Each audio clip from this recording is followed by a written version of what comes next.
لسه لحد دلوقتي بقى قاعده وما عملتيش البيتي فور وخايفه تعمليه لحسن يفشل منك؟ تعالى اقول لك النهارده على اسهل طريقه هتعملي بيها البيتي فور، هيطلع معاكي ناعم ودايب وطعمه تحفه وبمقادير مظبوطه بالورقه والقلم. اول حاجه كده معايا 700 جرام من الزبده بدرجه حراره المطبخ، زبده غير مملحه، عليهم 100 جرام من السمنه البلدي برده من التلاجة، وكمان هضيف عليهم 300 جرام من السكر. هضربهم كده لحد ما يبقى كريمي زي ما انتم شايفين كده، كريميه زي الكريم شانتيه بالظبط. وبعد كده بقى هنزل بثلاث بيضات بالتدريج وعليهم 6 اكياس من الفانيليا. اول بيضه بعد كده تختفي هنزل بالبيضه الثانيه وبعد كده البيضه الثالثه. بعد كده هنزل بقى بالدقيق، كيلو دقيق الضحى، وهضرب ضرب خفيفه جدا اول ما الدقيق ما يختفي، يا دوب الم العجينه.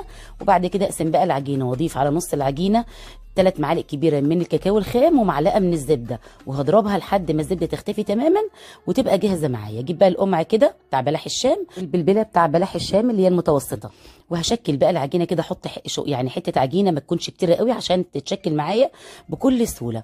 واحط بقى كريس كده من على الوش، وهضغط ضغطه خفيفه كده، وهعمل بقى اشكال كده مختلفه من البيتي فور.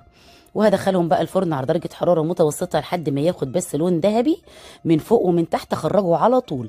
وهعمل بقى الشوكولاته بالشكل ده، ولازم احط مع الشوكولاته فانيليا عشان اعرف استوى ازاي في الفرن. ما احطش الشوكولاته لوحدها في الفرن. شايفين بقى دايب ازاي وطعمه بجد خطير، جربوها يعجبكم.